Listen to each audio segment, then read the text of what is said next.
오늘 우리에게 주시는 하나님의 말씀은 에베소서 3장 1절로 13절까지의 말씀입니다. 신약성경 312면쯤에 있습니다. 에베소서 3장 1절로 13절까지의 말씀 다 같이 한 목소리로 합독하시겠습니다.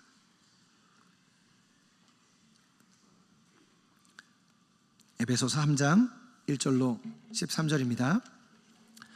이러므로 그리스도 예수의 일로 너희 이방인을 위하여 갇힌 자 된 나 바울이 말하거니와 너희를 위하여 내게 주신 하나님의 그 은혜의 경륜을 너희가 들었을 터이라.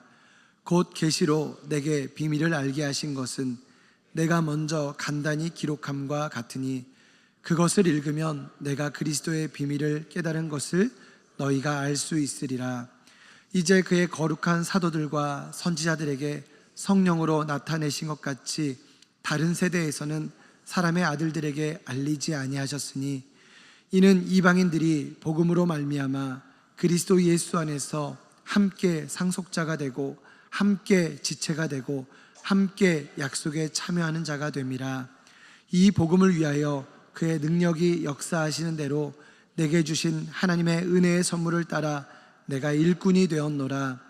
모든 성도 중에 지극히 작은 자보다 더 작은 나에게 이 은혜를 주신 것은 측량할 수 없는 그리스도의 풍성함을 이방인에게 전하게 하시고 영원부터 만물을 창조하신 하나님 속에 감추어졌던 비밀의 경륜이 어떠한 것을 드러내게 하려 하심이라. 이는 이제 교회로 말미암아 하늘에 있는 통치자들과 권세들에게 하나님의 각종 지혜를 알게 하려 하심이니 곧 영원부터 우리 주 그리스도 예수 안에서 예정하신 뜻대로 하신 것이라. 우리가 그 안에서 그를 믿음으로 말미암아 담대함과 확신을 가지고 하나님께 나아감을 얻느니라. 그러므로 너희에게 구하노니 너희를 위한 나의 여러 환난에 대하여 낙심하지 말라. 이는 너희의 영광이니라. 아멘.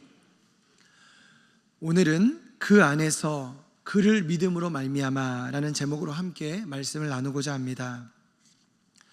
우리의 구원은 오직 하나님의 은혜로 말미암은 것입니다. 그 안에서 곧 예수 그리스도 안에서 그를 믿음으로 말미암아 우리는 하늘의 영광을 누리게 되었습니다. 하나님의 은혜로 말미암아서 외인이었던 우리가, 이방인이었던 우리가, 하나님과 아무런 관계없이 살아가던 우리가, 진노 가운데 있던 우리가 그 은혜 가운데 속하게 되었고 하나님 나라의 시민이요 하나님의 가족이 되었습니다. 다른 성도들과 함께 예수님을 모퉁이 돌로 하는 하나님의 성전으로 지어져 가게 되었습니다. 주님이 우리의 모퉁이 돌이 되시고 주님이 우리 교회의 주인이 되시고 머리가 되십니다. 우리는 그의 지체가 되어서 주님의 몸된 교회를 함께 세워 나가는 것입니다. 함께 성전으로 지어져 가는 것입니다. 완성이 아니라 지금도 계속해서 지어져 가고 있습니다. 우리가 하는 것이 아니라 하나님이 우리를 통하여 역사하십니다. 그렇기 때문에 우리는 자신의 정체성을 깨닫고 하나님의 자녀답게, 하나님의 백성답게 살아가야 할 줄 믿습니다. 할렐루야. 에베소서를 읽으면서 깨닫게 되는 것은 하나님께서 교회를 정말 사랑하신다는 것입니다. 주님이 핏값으로 사신 이 교회를 주님이 너무나도 아끼고 사랑하신다는 것입니다. 한 영혼 한 영혼을 사랑하시고 이 한 영혼 한 영혼이 주님을 사랑하고 그 사랑으로 성도를 사랑하고 또한 교회를 세워나가고 그렇게 세상을 회복시키시기를 원하신다는 것입니다. 그러므로 우리는 교회를 사랑해야 합니다. 할렐루야. 우리는 교회를 위해서 충성해야 합니다. 할렐루야. 그리고 하나됨을 위해서 힘써가야 합니다. 교회를 허무는 자가 아니라 견고히 세워나가는 자가 되어야 합니다. 부족하고 연약한 부분이 보인다면 욕하고 비방하고 방관하는 것이 아니라 오히려 덮어주고 가려주고 감싸 안아주고 부족한 부분을, 연약한 부분을 채워주는 자가 되어야 할 줄 믿습니다. 교회 안에 있다 보면 부정적인 이야기들이 들릴 때가 있습니다. 또 교회 안에 있다 보면 여러 가지 정말 나쁜 그런 이야기들이 들리게 됩니다. 그러나 그런 이야기에 귀를 기울이는 것이 아니라 우리는 하나님의 말씀에만 집중해야 합니다. 할렐루야. 부정적인 이야기를 하는 사람들을 가까이 하지 마십시오. 하나님의 말씀을 가까이 하시고 하나님을 사랑하고 하나님 앞에 충성하는 이들과 가까이 하시기를 간절히 축원합니다. 할렐루야. 부정적인 사람들을 가까이 하면 우리의 신앙이 후퇴하게 됩니다. 하나님을 바라보지 못하고 사람을 바라보고 시험에 들게 됩니다. 여러분, 혹시라도 여러분의 마음이 흔들리고 있다면 잘 생각해 보시기 바랍니다. 내가 언제부터 마음이 흔들렸지? 내가 언제부터 중심을 잃어버렸지? 생각해 보시기 바랍니다. 그러면 반드시 그 가운데 부정적인 이야기가 있습니다. 사람의 말에 시험에 든 것입니다. 사람 때문에 낙심이 된 것입니다. 그러면 다시 초심으로 돌아가야 합니다. 하나님 말씀을 바라보아야 합니다. 하나님 말씀에 귀 기울이고 처음으로 돌아가야 할 줄 믿습니다. 이전 단락에서 성도가 누리는 영광스러운 구원에 대해서 그리고 그들의 변화된 신분에 대해서 언급했던 바울은 이제 복음의 비밀에 대해서 말씀하고 있습니다. 복음을 맡은 사명에 대해서 말씀하고 있습니다. 자신은 하나님의 계시를 통하여서 예수의 비밀을 알게 되었다고 말합니다. 하나님의 복음을 깨닫게 되었다고 말합니다. 그리고 오직 하나님의 은혜로 말미암아서 그것을 이방인에게 전하게 되었으며 현재 자신이 고난을 당하는 것도 그가 받은 사명으로 인한 것임을 말하고 있습니다. 우리 1절 말씀 다 같이 한 목소리 읽겠습니다. 시작. 이러므로 그리스도 예수의 일로 너희 이방인을 위하여 갇힌 자 된 나 바울이 말하거니와. 아멘. 1절을 직역하면 너희 이방을 위하여 예수 그리스도의 갇힌 자 된 나 바울은이 됩니다. 바울은 이방인을 위한 사도로 부르심을 받았습니다. 그리고 그 부르심에 합당한 삶을 살았습니다. 최선을 다해서 주의 복음을 증거했습니다. 그런데 그의 삶은 영광이 아니었습니다. 고난이었습니다. 고생과 수고의 연속이었습니다. 고린도 후서 11장에 보면 그의 고생담이 기록되어 있습니다. 감옥에 갇혔던 일, 여러 번 죽음의 위기를 당했던 일, 강도를 만났던 일, 여러 날 동안 자지 못하고 먹지 못했던 일들, 얼마나 힘들었으면 힘에 겹도록 심한 고난을 당했다고 말하고 살아야 할 소망까지 끊어졌다고 말하고 사형 선고를 받은 줄 알았다라고 고백할 정도였습니다. 그가 얼마나 복음을 열심히 증거했겠습니까?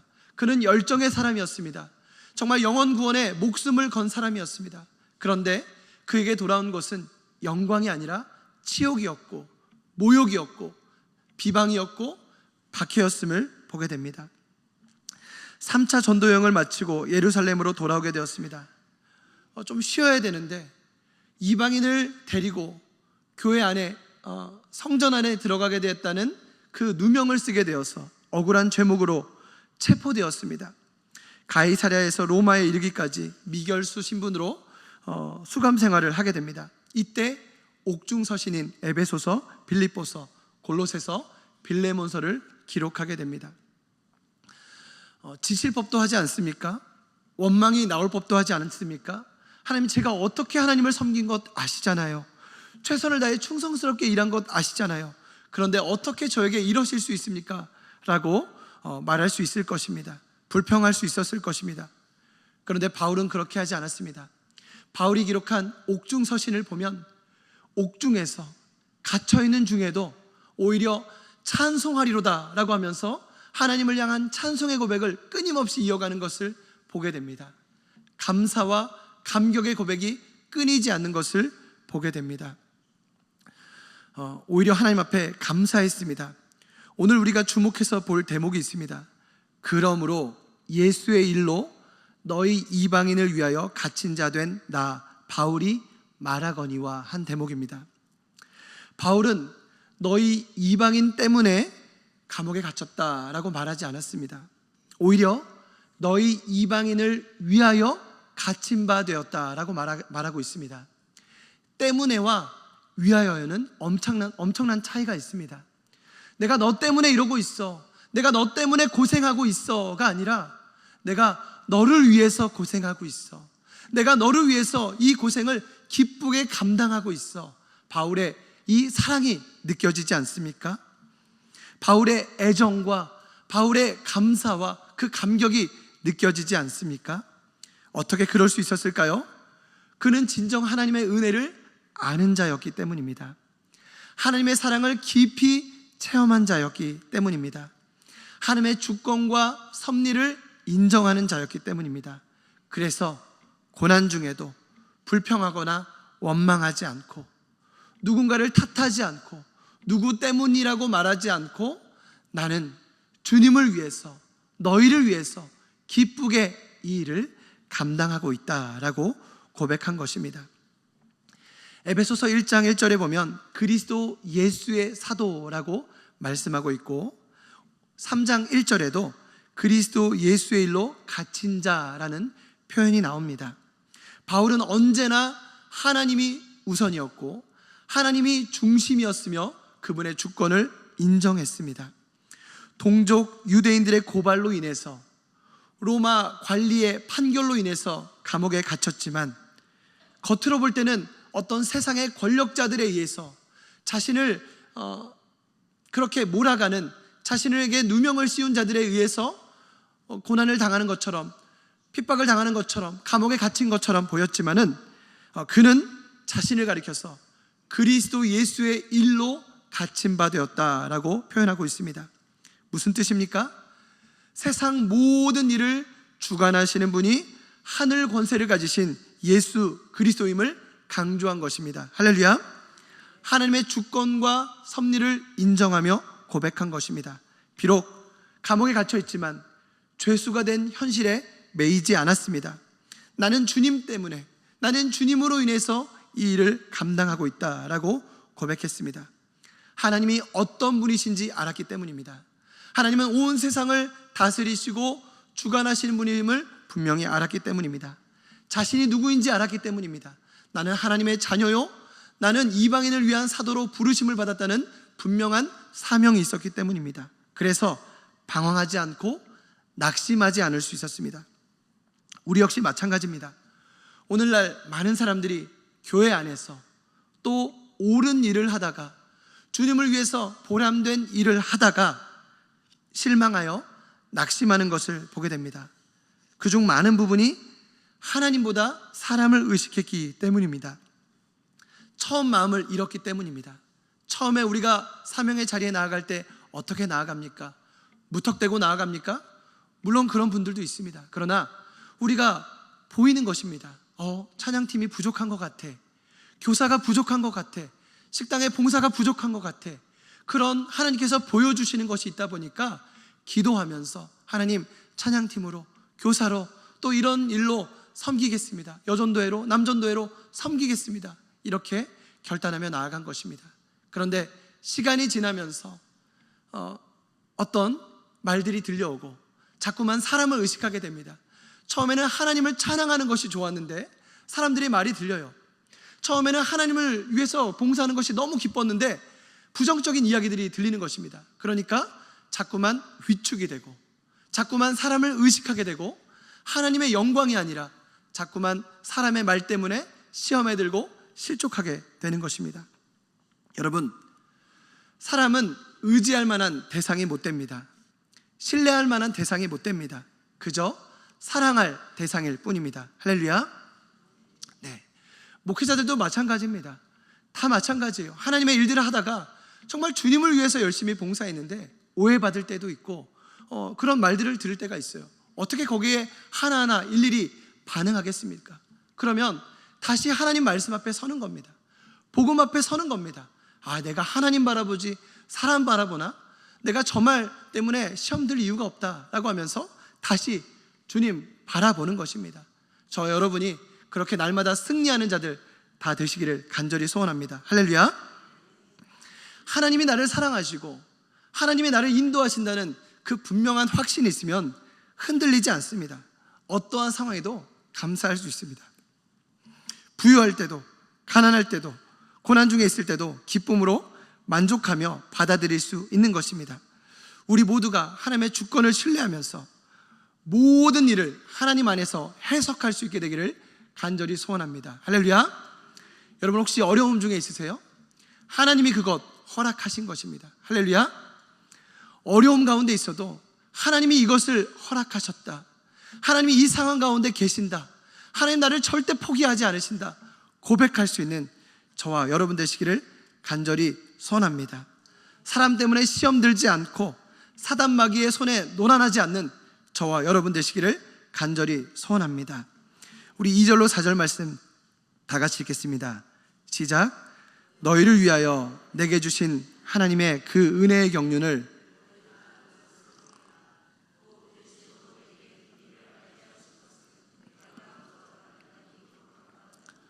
그것을 읽으면 내가 그리스도의 비밀을 깨달은 것을 너희가 알 수 있으리라. 아멘.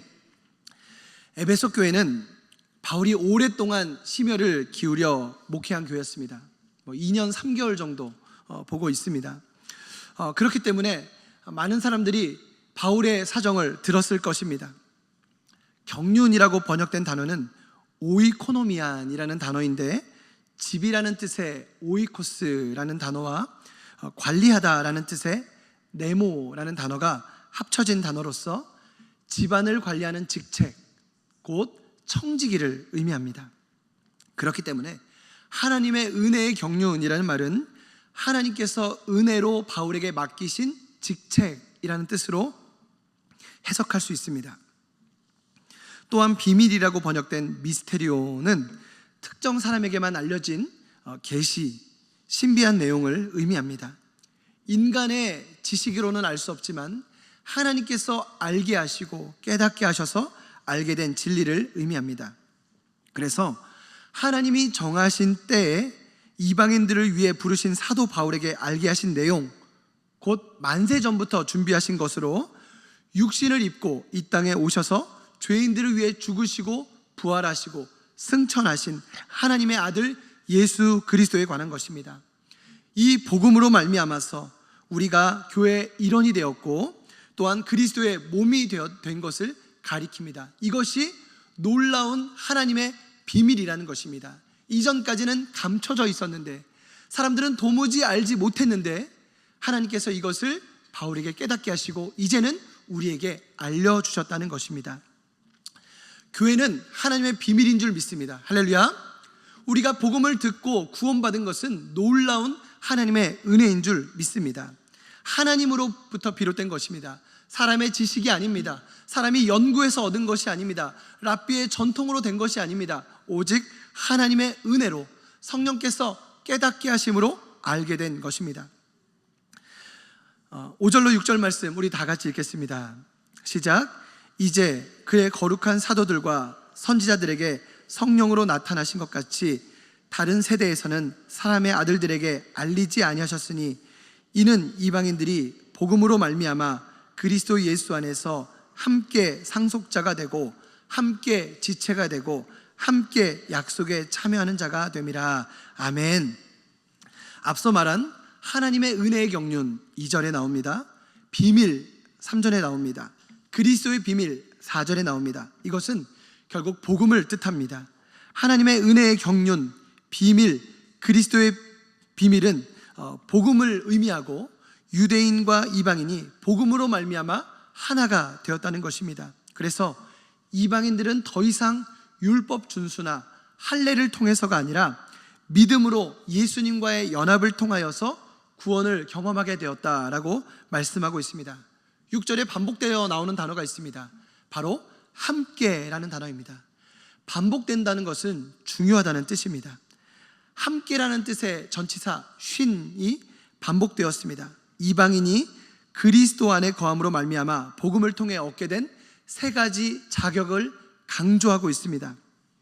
그 안에서, 예수님 안에서 그를 믿음으로 말미암아 그리스도 안에서 유대인과 이방인이 함께 상속자가 되었고 함께 지체가 되었고 함께 약속에 참여하는 바 되었다라고 말씀하고 있습니다. 예수님 안에 있으면 어떠한 차별도 없이 공동 상속자가 되었고 동일한 몸에 속하는 지체가 되었으며 함께 하나님의 약속에 참여하는 자가 되었다라고 말씀하고 있습니다. 이전에는 하나님을 알지도 못했고 그분께 관심도 없었던 우리가 구원받아서 하나님의 자녀가 되고 온 인류를 구원하시려는 하나님의 그 비밀을 깨닫게 된 것은 놀라운 은혜이고 그 하나님께 감사와 찬송의 고백을 올려드려야 한다는 것입니다. 7절로 9절 말씀에 보면 복음을 위하여 그의 능력이 역사하시는 대로 내게 주신 하나님의 은혜의 선물을 따라 내가 일꾼이 되었다라고 고백하고 있습니다. 바울은 자신의 일꾼됨을 고백합니다. 하나님의 은혜를 경험한 사람, 복음을 경험한 사람은 누구나가 다 하나님의 일꾼인 줄 믿습니다. 할렐루야. 오늘도 우리가 고백했지만 나를 일꾼 삼으신 주 우리가 고백했습니다. 하나님은 우리 각 사람을 일꾼으로 부르셨습니다. 그래서 우리는 방관자가 되면 안 됩니다. 하나님 나라의 충성스러운 일꾼이 되어야 할 줄 믿습니다. 할렐루야. 네. 어떤 사역을 위해서든 하나님 우리에게 맡겨주신 것이 있으면 충성을 다해서 최선을 다해서 열정적으로 그 사역을 감당해야 하는 것입니다. 하나님의 은혜를 깨닫지 못한 자에게, 복음을 믿지 않는 자에게, 아직도 예수님을 영접하지 못한 자에게, 비밀을 깨닫지 못한 자에게 그 은혜를 증거해야 될 책임이 있는 것입니다. 그런데 일꾼이 가져야 될 자세가 있습니다. 그것은 겸손입니다. 일꾼이라고 번역된 디아코노스라는 단어는 하인 또는 사환을 뜻합니다. 그래서 일하는 자, 섬기는 자, 시중 드는 자로 해석할 수 있습니다. 일꾼은 겸손해야 한다는 것입니다.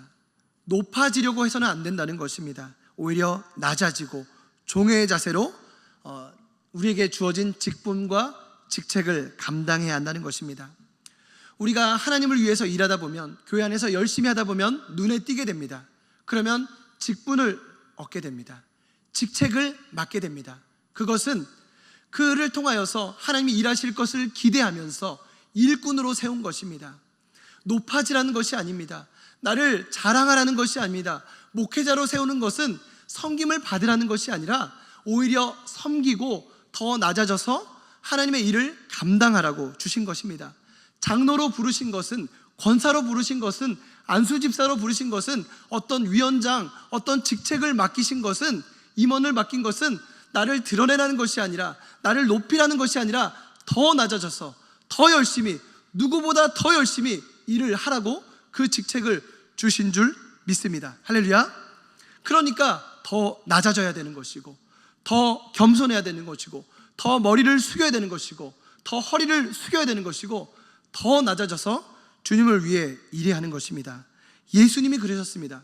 하나님의 아들로서 오신 분이신데 평생 다른 이들을 섬기는 종의 모습으로 사셨습니다. 마지막 순간까지 자신의 생명을 아낌없이 내어주시면서 그렇게 섬김의 본을 보이셨습니다. 그러므로 일꾼된 우리는 예수님을 본받아서 낮은 모습으로, 겸손한 모습으로 주님을 위해 일해야 합니다. 바울은 모든 성도 중에 지극히 작은 자보다 더 작은 나에게 이 은혜를 주신 것은 하고 말했습니다. 이를 직역하면 나, 곧 모든 성도 중 가장 작고 작은 나에게 이 은혜가 주어졌다라고 해석할 수 있습니다. 가장 작고 작은이라는 말은 공동 번역에서 가장 보잘것없는 이라고 번역해 놓았습니다. 일꾼은 자신을 그렇게 생각해야 한다는 것입니다. 나는 자격이 없습니다. 하나님, 나는 가장 작고 작은 자입니다. 나는 가장 작고 보잘것없는 자입니다. 이런 나에게 직책을 맡겨주시니 감사합니다. 이런 나에게 직분을 주시니 감사합니다. 이런 나에게 주님을 위해 일할 수 있는 은혜를 주시니 감사합니다 라고 고백해야 한다는 것입니다. 바울은 자신에게 주어진 은혜가 얼마나 큰 것인지를 분명히 인식하고 있었습니다. 사실 그는 많은 것들을 가진 사람이었습니다. 얼마든지 자신을 자랑할 수 있었습니다. 이스라엘 족속이요, 베냐민 지파요, 히브리인 중에 히브리인이요, 그리고 로마 시민권을 가진 사람이었습니다. 바리새인이었습니다. 대단한 스펙을 가진 사람이었습니다. 그러나 예수님을 만나고 나서 그 모든 것을 배설물로 여겼습니다. 그리고 자신은 가장 낮은 자라고, 고린도전서 15장 9절에 보면 사도 중에 지극히 작은 자라고 표현했고, 디모데전서 1장 15절에 보면 죄인 중에 내가 괴수라고 표현했습니다. 이렇게 한 이유는 자신의 부족함과 하나님의 풍성한 은혜를 대조시킨 것입니다. 자신의 연약함과 하나님의 크신 능력을 대조시킨 것입니다. 그렇게 해서 하나님을 높이고 자신을 감춘 것입니다. 무한하신 은혜를 생각하면 생각할수록 자신은 그런 은혜를 받을 만한 자격이 없음을 깨달은 것입니다. 자신은 과거에 하나님의 사람들을 핍박했던 그런 과거가 있기 때문에 도저히 사도의 직분을 감당할 수 없음을 알았던 것입니다. 자신은 할 수 없다고 생각했습니다. 그러나 하나님은 다른 계획을 가지고 계셨습니다. 자격이 없지만, 부족하지만, 그러나 내가 너를 들어 사용할 것이다. 내가 너를 이방인을 위한 사도로 불렀다라고 말씀하셨기 때문에 모든 것이 하나님의 은혜임을 강조하면서 자신의 직분이 특권임을 강조하지 않고 오히려 겸손히 낮은 자세로 사역을 감당해 나간 것입니다. 우리 10절 말씀을 다 같이 한 목소리로 읽겠습니다. 시작. 이는 이제 교회로 말미암아 하늘에 있는 통치자들과 권세들에게 하나님의 각종 지혜를 알게 하려 하심이니. 아멘. 이는 이제 교회로 말미암아 했습니다. 이 구절을 직역하면 이제 교회를 통하여 알려지게 하려고가 됩니다. 놀라운 말씀입니다. 하나님의 지혜가, 하나님의 은혜의 경륜이, 하나님의 그 복음의 비밀이 어디를 통해서 알려진다고 말씀하고 있습니까? 교회를 통해서 알려진다고 말씀하고 있습니다. 하나님의 놀라운 지혜가 이 세상 가운데 어떻게 드러나냐? 교회를 통해서 나타난다라고 말씀하고 있습니다. 이 모든 것이 우리 주 예수 그리스도 안에서 이루어졌다는 것입니다. 그렇기 때문에 교회는 존재 자체만으로도 영광스러운 곳입니다. 할렐루야. 교회는 존재 자체만으로도 귀한 곳인 줄 믿습니다. 할렐루야. 네, 교회를 귀하게 여기시기 바랍니다. 교회를 하찮게 여기면 안 됩니다. 교회를 우습게 여기면 안 됩니다. 교회를 귀하게 여기고 소중하게 여기고 영광스럽게 여기고 보배롭게 여기고 사랑하는 우리 모두가 되기를 간절히 소원합니다. 왜냐하면 천사들조차도 그 비밀을 알기 원한다면, 하나님의 지혜를 알기 원한다면 교회를 통해야 할 정도로 위대한 공동체가 바로 교회이기 때문입니다. 교회를 떠나서는 하나님의 은혜의 경륜을 알 수 없습니다. 교회를 떠나서면 그리스도의 비밀인 복음을 들을 수 없습니다. 어떤 사람들은 교회를 비방하고 욕합니다. 우리 교회는 말씀이 너무 은혜스럽지 않아. 우리 교회는 찬양대가 별로야. 우리 교회는 뭐가 어때? 수많은 말들이 나옵니다. 그러나 여러분, 교회는 하나님의 비밀이 드러나는 곳이고 하나님의 은혜가 선포되어지는 곳입니다. 하나님의 용서와 회복이 나타나는 곳은 오직 교회밖에 없습니다. 조금 부족한 부분들이 보여도 그 교회만이 생명을 살리는 공동체이고 하늘의 영광을 드러내는 공동체이기 때문에 우리는 교회를 사랑하고 아끼고 이 교회를 위해서 더욱 기도하는 우리 모두가 되어야 합니다. 교회의 진가를 바로 아시기 바랍니다. 우리가 속한 교회의 공동체를 사랑으로 섬기고 아름답게 세워나가는 저와 여러분 되시기를 간절히 소원합니다. 마지막 13절 말씀 다 같이 읽겠습니다. 시작. 그러므로 너희에게 구하노니 너희를 위한 나의 여러 환난에 대하여 낙심하지 말라. 이는 너희의 영광이니라. 아멘. 하나님을 섬기는 신실한 종이 감옥에 갇히게 되었으니 에베소 교회 성도들이 얼마나 낙심이 되었겠습니까? 그런데 바울은 이것에 대해서 이는 너희의 영광이니라 전혀 다른 해석을 하고 있습니다. 그가 당한 고난은 오히려 에베소 교회 성도들을 위한 것이었고 더 나아가 이방인들을 위한 것이었으며 너희에게 영광이다라고 말씀하고 있습니다. 인간적인 시각에서 볼 때 감옥에 갇힌 것은, 고난을 당하는 것은 안타까운 일이지만 그만큼 이방인의 구원이 확실하다는 것을 의미합니다. 왜냐하면 진리이기 때문에 복음의 대적자들이 복음을 회방하기 위해서 고난을 가한 것입니다. 그렇기 때문에 바울은 복음으로 인해서 오히려 기뻐하고 감사했습니다.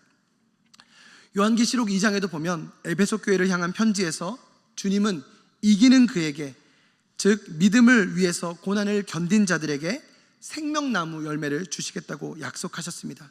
여러분, 고난이 끝이 아닙니다. 주와 복음을 위한 고난에는 반드시 영광의 상급이 있는 줄 믿으시기 바랍니다. 할렐루야. 그러므로 복음을 고난 중에도 소망을 가지시기 바랍니다. 말씀을 맺겠습니다.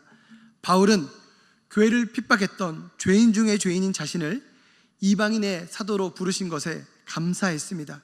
그 이유는 측량할 수 없는 그리스도의 풍성함을 전하기 위함임을 고백했습니다. 우리 역시 마찬가지입니다. 우리는 아무런 자격이 없습니다. 아무런 공로가 없습니다. 그러나 그 안에서 그를 믿음으로 말미암아 구원의 영광에 참여하게 되었습니다. 하나님 우리 각 사람을 부르셔서 하나님 나라의 일꾼 삼으셨습니다. 특별히 우리가 속한 교회 공동체를 통해서 은혜의 경륜을 드러내길 원하십니다. 우리 교회가, 우리 은평교회가 하나님의 지혜를 전하는 곳이 되도록, 세상에서는 발견할 수 없는 깨달음과 감동을 전하는 곳이 될 수 있도록 기도해 주시기 바랍니다. 또한 우리가 얼마나 영광스러운 사명을 받았는지를 기억하면서 오늘도 가정과 학교와 일터에서, 직장에서 예수님만을 자랑하고 높이는 저와 여러분 되시기를 간절히 축원합니다. 우리 함께 기도하겠습니다. 하나님, 교회가 얼마나 영광스러운 곳인지 깨닫게 하여 주옵소서. 교회가 얼마나 위대한 곳인지 깨닫게 하여 주시고, 교회를 아름답게 세워나가는 우리 모두가 되게 하여 주시고, 우리가 이 은혜를 받은 것은 그 안에서 그를 믿음으로 말미암아 은혜로 된 것임을 기억하며 자만하지 않게 도와주시고, 겸손하게 주님을 위하여 섬기는 우리 모두가 되게 해달라고 주여 한번 외치고 기도하겠습니다.